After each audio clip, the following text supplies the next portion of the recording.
Il significato che posso dare come Presidente della Commissione Cultura a questo importante evento è quello dell'importanza del tramandare la memoria. La memoria deve essere tramandata alle future generazioni. In questo caso parliamo della memoria che ha impegnato la vita di un uomo che è stato inviato speciale, che ci ha raccontato, basandosi sulla veridicità dei fatti, delle cose che non avremmo diversamente mai saputo. Quindi l'importanza della narrazione tramite i fumetti, proprio specificatamente nell'interesse delle nuove generazioni, dei ragazzi e delle scolaresche ai quali il libro verrà distribuito, proprio per non far mai venire meno l'importanza della curiosità, dell'agire nel rispetto della verità dei fatti.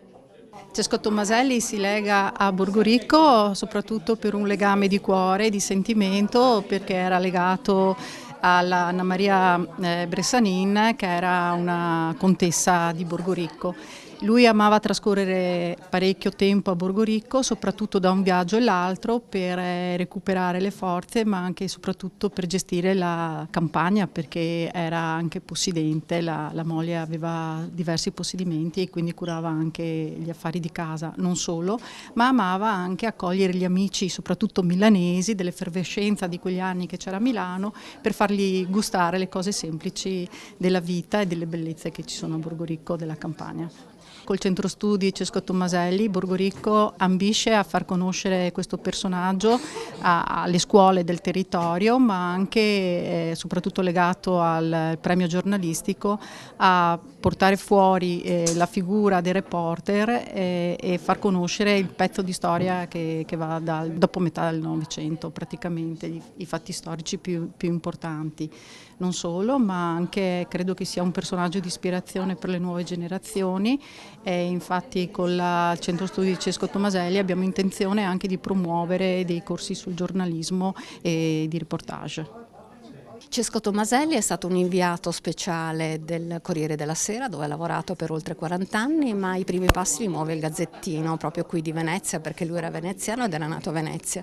Racconta alcuni degli eventi più importanti del Novecento, di cui è stato e fu testimone, tra questi l'impresa di Dirigibile Italia e poi il racconto dell'armata, l'Armir, appunto la nostra armata in Russia, e poi Caporetto e tutta la prima guerra mondiale. Fu uno che fece i primi viaggi in veliero, quindi anche viaggi avventurosi. È la tecnica della graphic novel, quindi sostanzialmente un fumetto che abbiamo realizzato io insieme a Irene Carbone e Matteo Mancini, che sono due illustratori.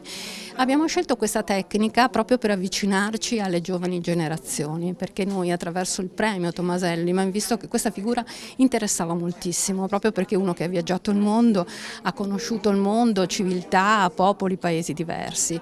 E è un libro non solo per ragazzi, ma è per tutti. E abbiamo cercato di raccontarlo in maniera accattivante, scegliendo anche argomenti, viaggi, reportage, avventure, tra quelli più particolari, insomma, della sua vita ricchissima.